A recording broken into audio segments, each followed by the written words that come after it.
She was invited to her billionaire ex-husband's wedding by his cruel mother. Everyone froze when she arrived in a $500 million private jet with secret triplets.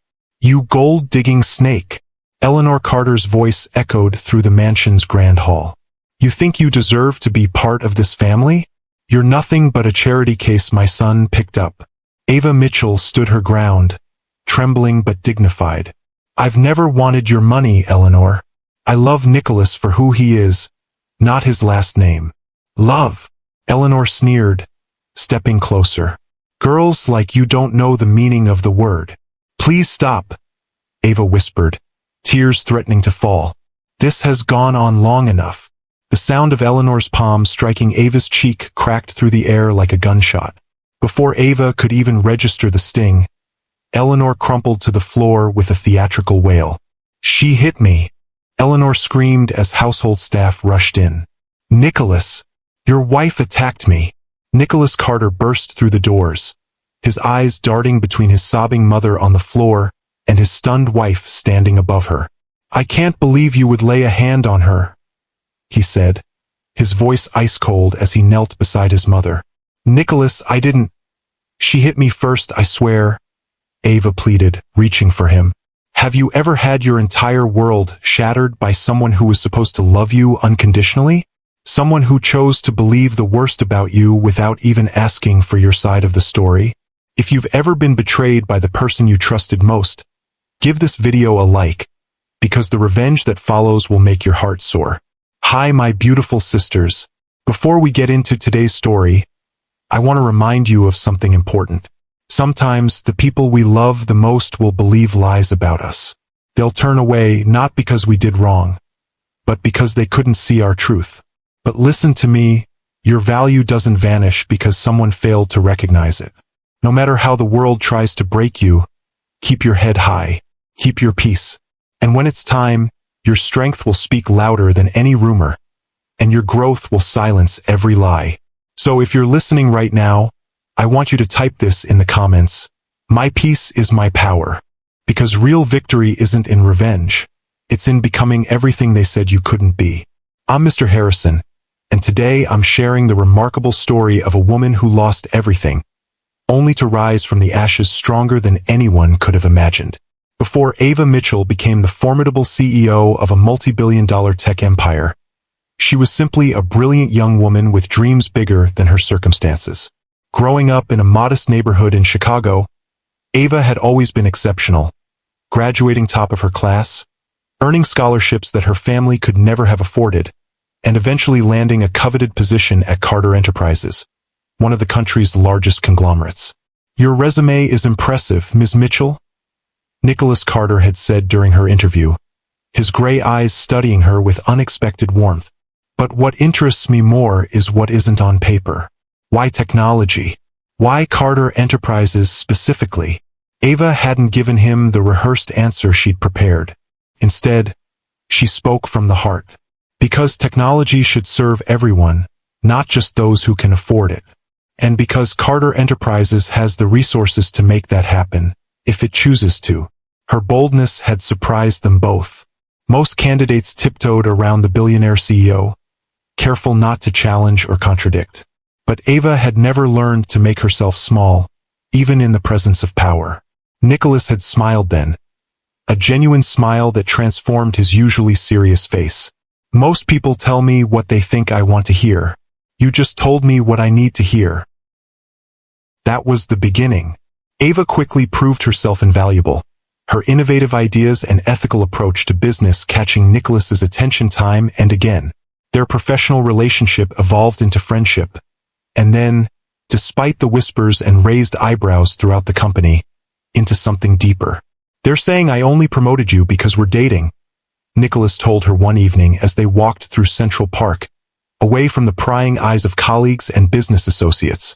Ava had stopped walking, turning to face him directly. "And what do you say to that?" "I say they're half right," he'd replied, taking her hand. "I promoted you because you're brilliant. I'm dating you because you're the first person who's ever seen me as just Nicholas, not as the Carter heir or the CEO." Their love story should have been simple. Two people who respected and challenged each other, who shared values and vision despite their different backgrounds. But there was one obstacle neither of them had fully prepared for: Eleanor Carter. From the moment Nicholas introduced Ava to his mother, Eleanor had made her disapproval crystal clear. Not through outright rejection, Eleanor was too sophisticated for that, but through 1,000 tiny cuts disguised as concern. "Darling, are you sure Ava will be comfortable at the charity gala? These events can be so intimidating for people who aren't used to our world. Nicholas, I've set you up with Victoria Astor for the museum benefit. Ava won't mind, will she? It's just business, after all. I'm just worried she's moving rather quickly into your life.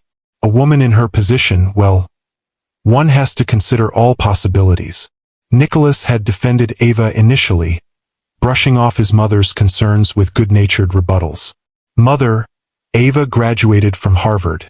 I think she can handle a charity gala." Or, "Mother, Ava isn't in a position.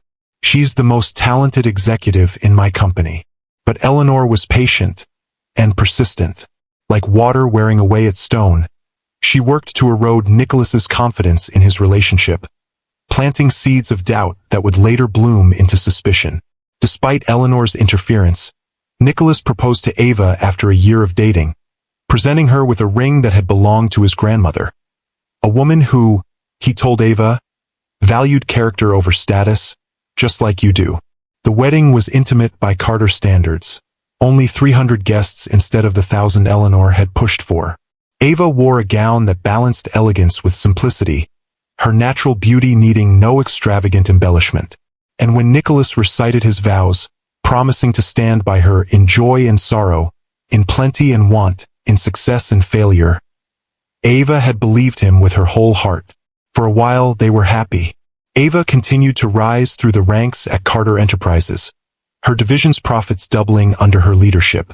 Nicholas began implementing her vision for more accessible technology, launching initiatives that brought cutting-edge innovations to underserved communities. Together, they were not just successful but meaningful, a power couple using their influence for positive change. But Eleanor never stopped her campaign. When Nicholas was away on business, she would invite Ava to lunch, ostensibly to bond, but really to remind her of all the ways she didn't belong. She questioned Ava's decisions, undermined her authority with the household staff, and constantly referenced Nicholas's ex-girlfriends, all from suitable families. "You know, Nicholas and Sophia Westfield dated for nearly 2 years, Eleanor would say casually. "Her father sits on 3 international boards. Such a lovely family. They still ask about him." Ava tried to build bridges, to find common ground with the woman who had raised the man she loved. "I know you want what's best for Nicholas," she told Eleanor during one particularly tense dinner. "So do I. Can't that be enough?" Eleanor had smiled thinly. "What's best for my son is his birthright. To lead this family and this company with someone who understands our legacy. I'm not convinced that's you, my dear." The final confrontation came 18 months into their marriage. Ava had discovered she was pregnant but hadn't yet told Nicholas, wanting to surprise him when he returned from a business trip to Tokyo. She'd gone to the Carter mansion to share the news with the household staff who had become like family to her, unaware that Eleanor was hosting a luncheon for her society friends. Ava overheard Eleanor in the drawing room, her voice carrying clearly through the partially open door. "Of course I'm worried about Nicholas's judgment lately.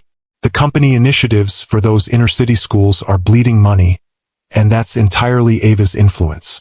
She's changing him, and not for the better." "You never approved of her, did you, Eleanor?" one of the women asked. "How could I?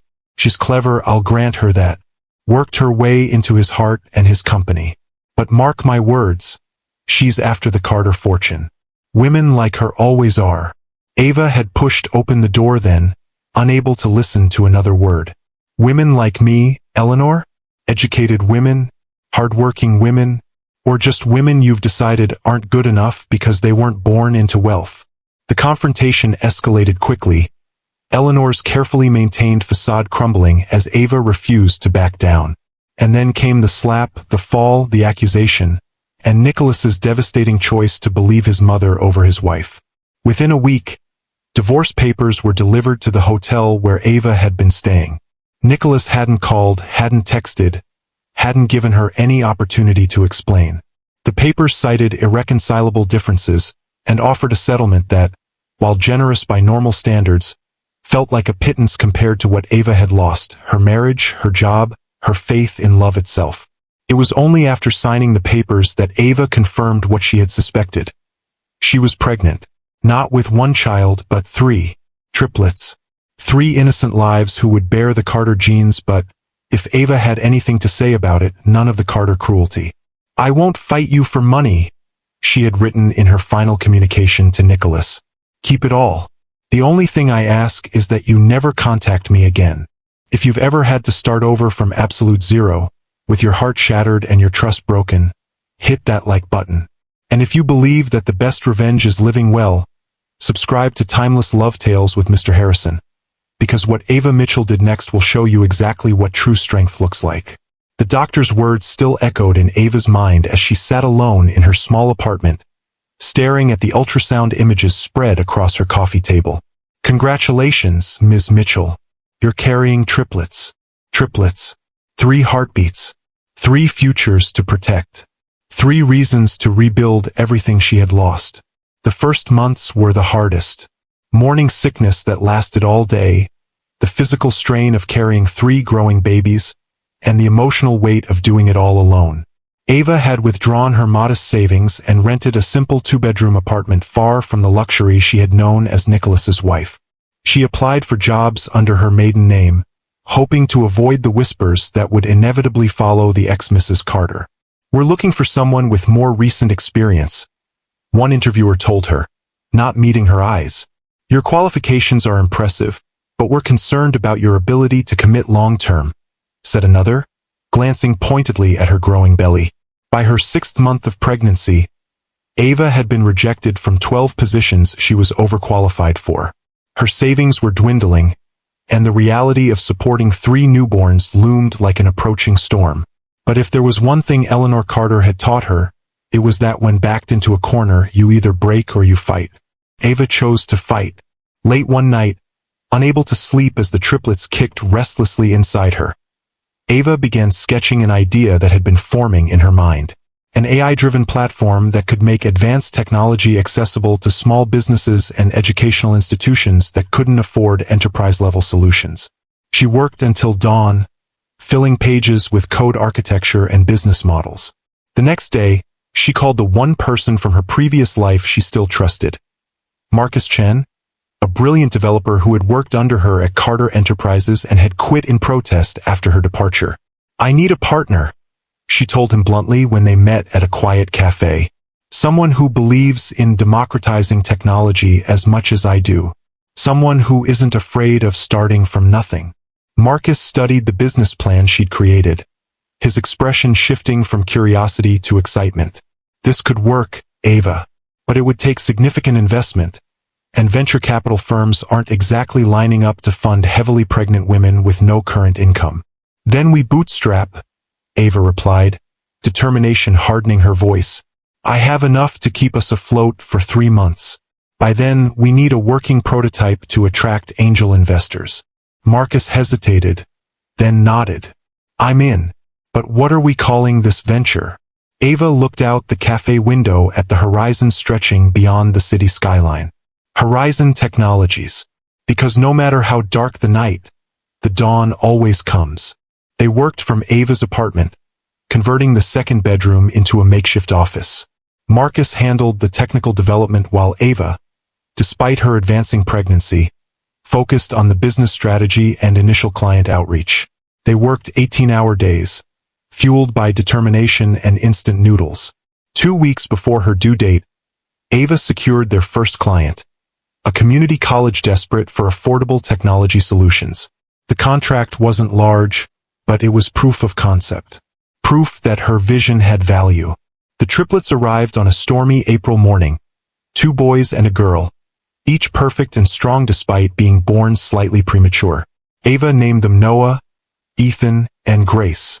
As she held them for the first time, exhausted but exhilarated, she made them a silent promise. They would never know want. They would never feel unwanted.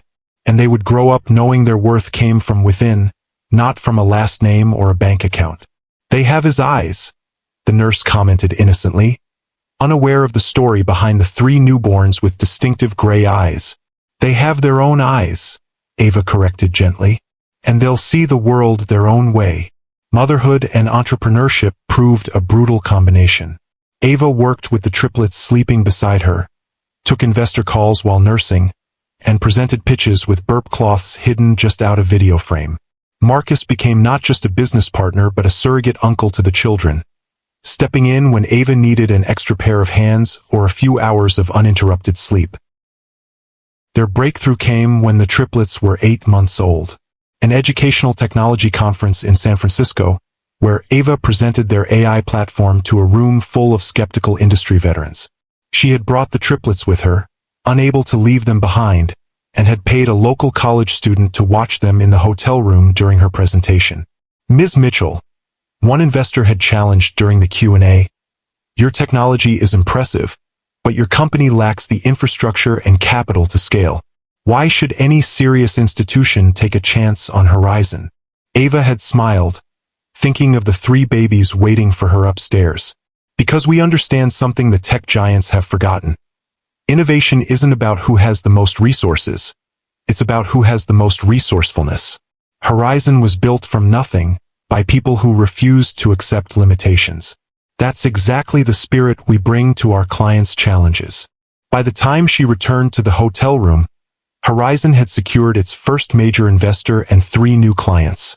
The dawn she had promised Marcus was finally breaking. The next 4 years were a blur of growth, both for Horizon Technologies and for the triplets. The company expanded rapidly, its revolutionary approach to AI accessibility filling a market gap no one else had addressed. Ava's vision of technology that served everyone, not just the wealthy, resonated with clients from school districts to small businesses to international nonprofits. Noah, Ethan, and Grace thrived under their mother's loving but firm guidance. They were bright, curious children who inherited Ava's quick mind and, though she would never admit it aloud, Nicholas's natural charisma. They attended a progressive preschool where they were known simply as the Mitchell triplets. Their Carter heritage a secret Ava kept closely guarded. "Mommy, why don't we have a daddy?" Grace asked one evening as Ava tucked her into bed. At 4, she was already the most perceptive of the 3, with an emotional intelligence that sometimes caught Ava off guard. Some families have a mommy and daddy, some have 2 mommies or 2 daddies, and some, like ours, have just one parent, Ava explained, smoothing Grace's dark curls. "But what matters isn't how many people are in a family, it's how much love there is." "But where is our daddy?" Ethan persisted from his own bed across the room. "Did he die?" Ava took a deep breath. She had always promised herself she would never lie to her children, even about their father. "No, he didn't die. He lives in New York. But he doesn't know about you 3. "Why not?" Noah asked, his gray eyes, so like Nicholas's, wide with confusion. "Because sometimes grown-ups make mistakes," Ava said carefully. "Your father and I loved each other once, but things happened that made it impossible for us to stay together. And by the time I knew you 3 were coming, we had already said goodbye. Couldn't you call him and tell him now?" Grace suggested with a child's simple logic. Ava kissed her daughter's forehead. "It's complicated, sweetheart. But know this, you 3 are the best things that ever happened to me. And someday, when you're older, I'll tell you the whole story." That someday came sooner than Ava had expected, arriving in the form of a cream-colored envelope with the Carter family crest embossed in gold. The invitation sat on Ava's desk at Horizon's headquarters, an elegant intrusion from a past she had worked so hard to leave behind. Nicholas Carter was getting married again, to Vanessa Sinclair, daughter of a banking dynasty and, according to the society pages Ava had studiously avoided, the perfect complement to the Carter legacy.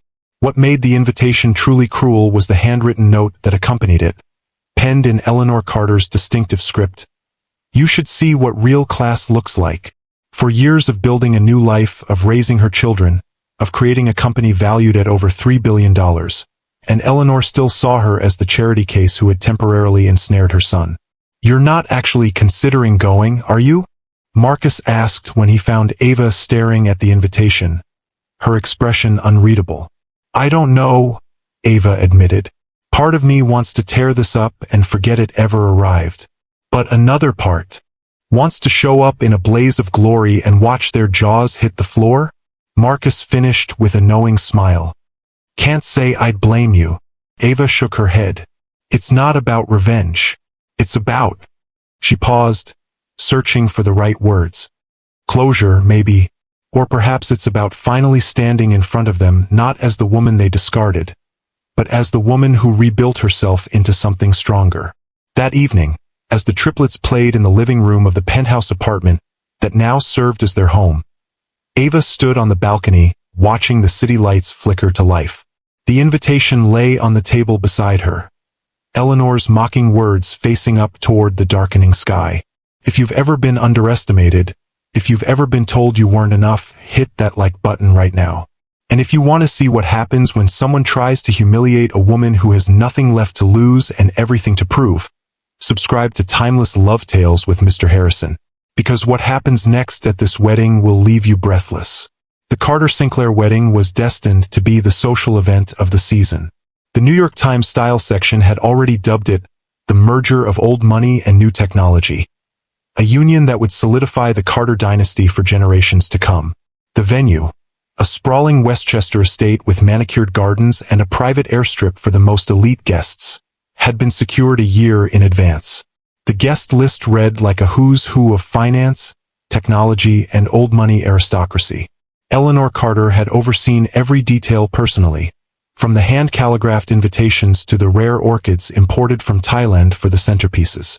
This wedding would be her crowning achievement, proof that she had successfully steered her son back to the proper path after his unfortunate detour with Ava Mitchell. Are you sure about this? Marcus asked as he helped Ava prepare for the event. They stood in her office at Horizon headquarters, where a team of stylists had been discreetly brought in. You don't owe them anything, least of all your presence. Ava studied her reflection in the full-length mirror. The gown she had chosen was a masterpiece of understated elegance, a deep midnight blue that complemented her warm brown skin, with clean lines that spoke of confidence rather than flash. No Carter diamonds adorned her neck or wrists. Instead, she wore a single piece of jewelry, a pendant containing 3 tiny birthstones representing her children. I'm not going for them, she said, meeting Marcus's concerned gaze in the mirror. I'm going for myself, and for Noah, Grace, and Ethan. They deserve to know where they come from, even if that knowledge comes with difficult truths. And you're really bringing them? The children have never even met Nicholas. That's precisely why they need to be there. Ava turned to face her friend directly. I've protected them from this part of their heritage for 4 years, but I can't shield them forever. Better they learn about their father on my terms than discover the truth from someone else later. Marcus nodded slowly. Just promise me one thing: if it gets ugly, you'll leave. Those kids don't need to witness a scene. There won't be a scene, Ava assured him with quiet confidence. Eleanor Carter thrives on drama. I won't give her the satisfaction. The triplets were excited about the special trip their mother had planned. Dressed in coordinating outfits that Ava had carefully selected, formal enough for the occasion but still appropriate for 4-year-olds. They bounced with anticipation as they boarded the Horizon 1, the company's revolutionary private aircraft that combined luxury with cutting-edge clean energy technology. Is this a work trip, Mommy? Noah asked as they settled into the plush cabin.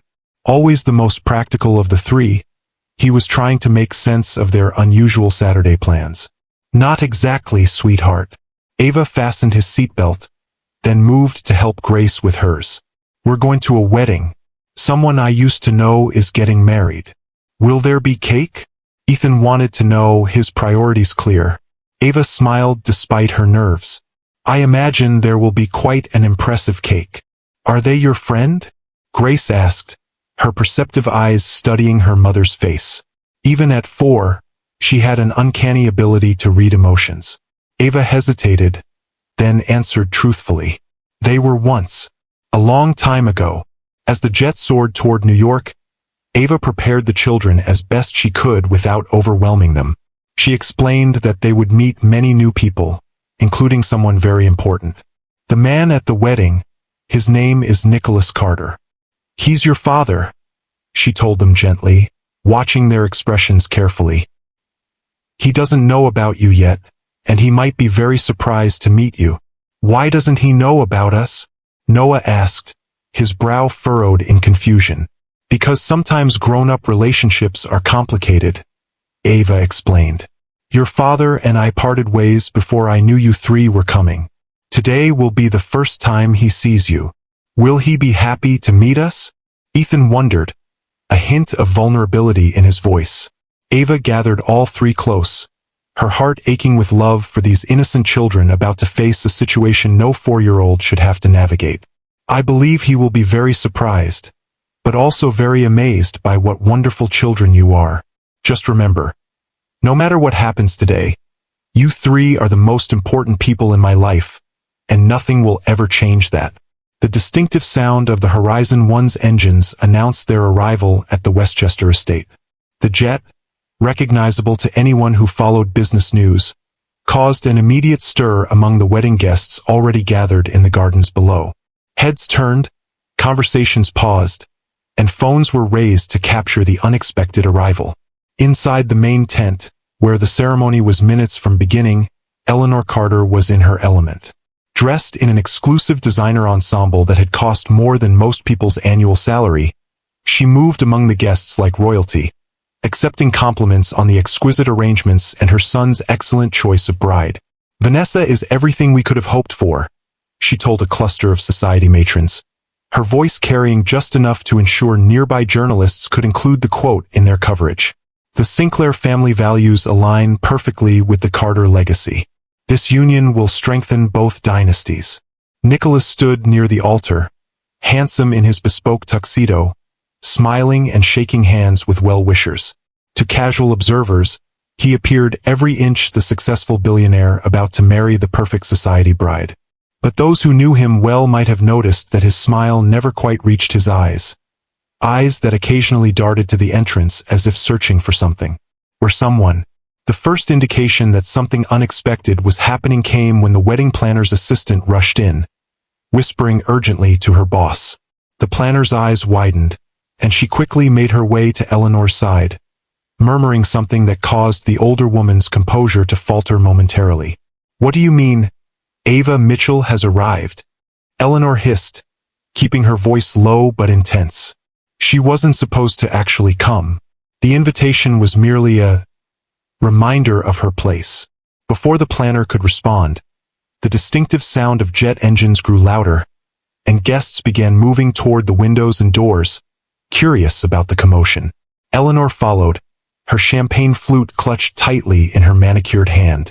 The Horizon 1 completed its landing on the private airstrip adjacent to the estate, an arrival point reserved for only the most elite guests. As the aircraft taxied to a stop, the Carter-Sinclair wedding guests watched in fascination, many recognizing the revolutionary jet that had been featured in everything from Forbes to National Geographic for its groundbreaking technology. Isn't that Ava Mitchell's company jet? Someone whispered loudly enough for Eleanor to hear. The one that runs on that new clean energy system? Eleanor's champagne glass froze halfway to her lips. Who invited? She began, but the words died as the aircraft's door opened and a figure appeared at the top of the stairs. Ava Mitchell descended from the jet with the grace that had always been her hallmark, the afternoon sun catching the subtle shimmer in her gown. But it wasn't her appearance that caused the collective gasp from the assembled guests. It was the three children walking beside her. 3 beautiful 4-year-olds, dressed impeccably, holding their mother's hands. 2 boys and a girl, each bearing the unmistakable Carter features, especially those distinctive gray eyes that had graced Carter family portraits for generations. "Oh my God!" someone murmured. "They look just like Nicholas." The whispers spread like wildfire through the crowd. Phones were raised, capturing the moment that would undoubtedly dominate social media within hours.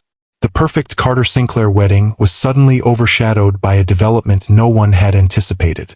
Inside the tent, Nicholas had noticed the commotion and moved toward the entrance, curious about what had captured everyone's attention. When he stepped outside and saw Ava walking toward the venue with 3 small children, the color drained from his face. Recognition, confusion, and shock passed across his features in rapid succession. Eleanor moved quickly, intercepting Ava before she could reach the main gathering. "How dare you?" she hissed, voice low but venomous. "This is a private ceremony."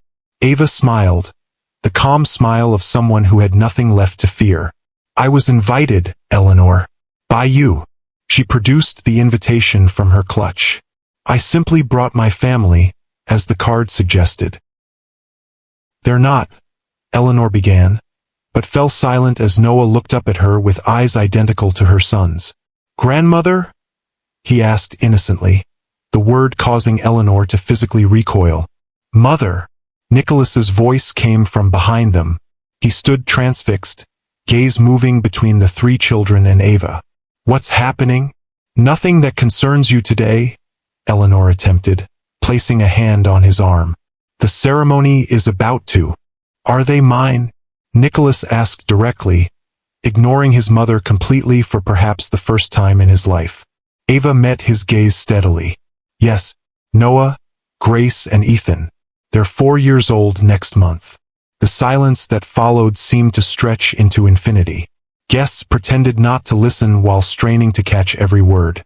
The bride had now emerged from the bridal suite, her expression shifting from confusion to dawning horror as she took in the scene unfolding on her wedding day. "Why didn't you tell me?" Nicholas finally managed, his voice barely audible. "You didn't ask," Ava replied simply. "You believed I was capable of violence without question. You served me divorce papers without a conversation. Why would I trust you with something as precious as our children?" Eleanor's composure cracked completely. "She's lying, Nicholas. This is obviously some scheme." "Stop." Nicholas's command was quiet but absolute. For the first time, Eleanor saw something in her son's face she had never witnessed before: defiance. "I want to hear from Ava." But Ava was already turning to leave, her purpose fulfilled. She hadn't come for reconciliation or even confrontation. She had come to reclaim the narrative, to show them who she truly was, and what their actions had cost. "We should go," she said to the children. "We have a flight to catch." "Wait," Nicholas called, moving toward them. "Please, Ava. We need to talk about this." She paused, looking back at the man she had once loved with her whole heart. "For years ago, you chose to believe lies without giving me a chance to speak the truth. Now you have to live with that choice." "They're my children too," Nicholas said, his voice breaking slightly. "You can't just walk away." "Can't I?" Ava asked quietly. "Isn't that exactly what you did to me? The difference is, I'm giving you the courtesy of knowing they exist. That's more than you deserved." As she guided the children back toward the waiting jet, whispers erupted behind them.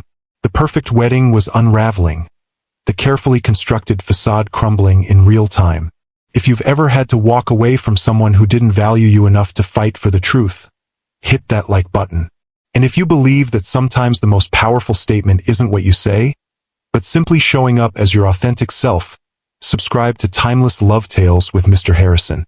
Because this story isn't over yet, and what happens next will show you exactly what true dignity looks like in the face of betrayal. Nicholas stood frozen, watching as Ava led their children, his children, back toward the waiting aircraft. For years, he had missed 4 years of their lives. First steps, first words, first everything. Gone, irretrievable, because of a choice he had made in a moment of blind loyalty to his mother. "Nicholas!" Vanessa's voice cut through his thoughts. She stood beside him now, her wedding gown a frothy confection of lace and pearls, her expression a mixture of confusion and anger. "What is happening? Who are those children?" He turned to her slowly, as if waking from a trance. "They're my children with Ava." "You're what?" Vanessa's voice rose sharply. "You have children you never told me about?" "I didn't know," he said simply, his eyes drawn back to the retreating figures. "I didn't know they existed." Eleanor inserted herself between them, her social mask firmly back in place. "Darling," This is clearly some sort of desperate ploy. We can discuss it after the ceremony. The guests are waiting, and there isn't going to be a ceremony. Nicholas's words fell like stones into still water. Not today. What are you saying? Vanessa demanded, tears threatening to ruin her perfect makeup. You're calling off our wedding because your ex-wife showed up with some children? They're not some children, Nicholas replied, a new certainty in his voice. They're my children, and I need to talk to their mother. Without waiting for a response, he strode after Ava, ignoring the gasps and murmurs that followed him. Behind him, Eleanor called his name with increasing desperation, but for once, her voice held no power over him. Ava, wait! He called as he reached the airstrip. She had already helped the children up the stairs into the jet, but paused at the sound of his voice. Please, just 5 minutes. She turned, her expression carefully neutral. The children are tired, Nicholas. It's been a long day for them.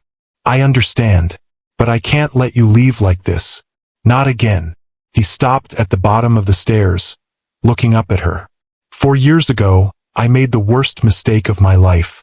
I chose to believe a lie because it was easier than facing a truth that would have forced me to stand up to my mother. I've regretted it every day since. Regret doesn't change what happened, Ava replied, though something in her expression softened slightly. It doesn't erase the fact that you threw away our marriage without even giving me the chance to defend myself. You're right. Nothing can change that. Nicholas took a step up the stairs, then stopped, respecting her space. But please don't punish our children for my mistake. They deserve to know their father, even if that father was once a coward who didn't deserve their mother. Ava studied him for a long moment, weighing his words against 4 years of raising their children alone. Finally, she spoke. I'm not keeping them from you out of punishment, Nicholas. I'm protecting them from experiencing the same betrayal I did. How do I know you won't choose your mother over them too, when it matters most? Before Nicholas could respond, a small face appeared in the doorway behind Ava. Grace, her dark curls framing a face that was so clearly a blend of both her parents, looked at Nicholas with curious eyes. Are you really our daddy? She asked, her voice carrying clearly in the tense silence. Nicholas felt his heart constrict at the simple question. Yes, he answered, his voice thick with emotion. I am. Why haven't you visited us before? Noah appeared beside his sister, his expression more guarded, more skeptical. At 4 years old, he already showed signs of the protective instinct that would shape his character. Because I didn't know about you, Nicholas answered honestly. And that's my greatest regret. Did you stop loving Mommy? Ethan asked, joining his siblings, his innocent question cutting straight to the heart of the matter. Nicholas looked past the children to Ava, whose composure had finally cracked slightly at her son's question. No, he said quietly. I never stopped loving your mother. I just forgot, for a while, how to be worthy of her love. A commotion behind them drew their attention. Eleanor was approaching, flanked by security personnel and a distraught Vanessa. Nicholas, this is absurd, Eleanor called. You're making a scene. Think of the guests. Think of Vanessa. I'm thinking of my children. Nicholas cut her off, turning to face his mother. For the first time in my life, Mother, I'm thinking clearly about what truly matters. Eleanor's face hardened. These children appear out of nowhere on your wedding day, and you're ready to throw away everything for them? How do you even know they're yours? Look at them, Mother. Nicholas gestured toward the 3 small faces watching from the jet doorway. They have my eyes, my father's chin, your mother's nose. They are Carter's, whether you choose to acknowledge them or not. This is what she wanted, Eleanor hissed, gesturing toward Ava. To disrupt your life, to ruin your future with Vanessa. Can't you see you're playing right into her hands? Nicholas shook his head slowly. No, Mother. This is what you created when you lied about Ava attacking you. When you manipulated me into turning against the only woman I've ever truly loved. These children exist because of your lies, and I've missed 4 years of their lives because I was too weak to question you. A gasp went through the small crowd that had gathered at a respectful distance. Vanessa stepped forward, her expression shifting from hurt to shock. "What do you mean?" she lied. "Eleanor, what is he talking about?" Eleanor's carefully constructed facade began to crumble. "Nicholas, you can't possibly believe. I saw the security footage," he interrupted quietly. 3 months after Ava left, I was cleaning out her office at Carter Enterprises, and I found the backup drive for the mansion's security system. The cameras captured everything, Mother. You slapping Ava. You falling to the ground pretending she had hit you. All of it. The silence that followed was deafening. Eleanor's face drained of color as she realized her carefully constructed narrative was collapsing around her. "Why didn't you say anything?" Ava asked, her voice barely above a whisper. "If you knew the truth 3 months after I left, why didn't you come after me?" Nicholas's shoulders sagged with the weight of his confession. "Pride. Shame. By the time I discovered the truth, you had disappeared completely. Changed your number, moved away. The divorce was final. And I couldn't face what I had done. How easily I had betrayed you." Ava absorbed this new information, her mind racing to recontextualize the past 4 years. All this time, she had believed Nicholas had chosen his mother over her without ever learning the truth. To discover he had known, had carried that knowledge while she struggled alone with pregnancy and new motherhood, opened fresh wounds she thought had long since scarred over. "You knew," she repeated, her voice stronger now. "You knew, and you let me walk away. You let me raise our children alone." "I have no excuse," Nicholas admitted. "Only an explanation that sounds hollow even to my own ears. I told myself you were better off without me, that I didn't deserve a second chance, that finding you would only bring more pain into your life." "That wasn't your decision to make," Ava said, anger finally breaking through her careful composure. "Those children deserved a father. Whether or not you deserved a second chance with me was irrelevant." The triplets had grown quiet, sensing the gravity of the adult conversation happening before them. Grace slipped her small hand into Ava's, while Noah and Ethan pressed closer to their mother, instinctively protective. "You're right," Nicholas acknowledged. "It wasn't my decision to make. I was a coward then, and I have no right to ask for anything now." He took a deep breath, then continued. "But I'm asking anyway. Not for forgiveness, I haven't earned that, but for a chance to know my children, to be part of their lives in whatever way you deem appropriate."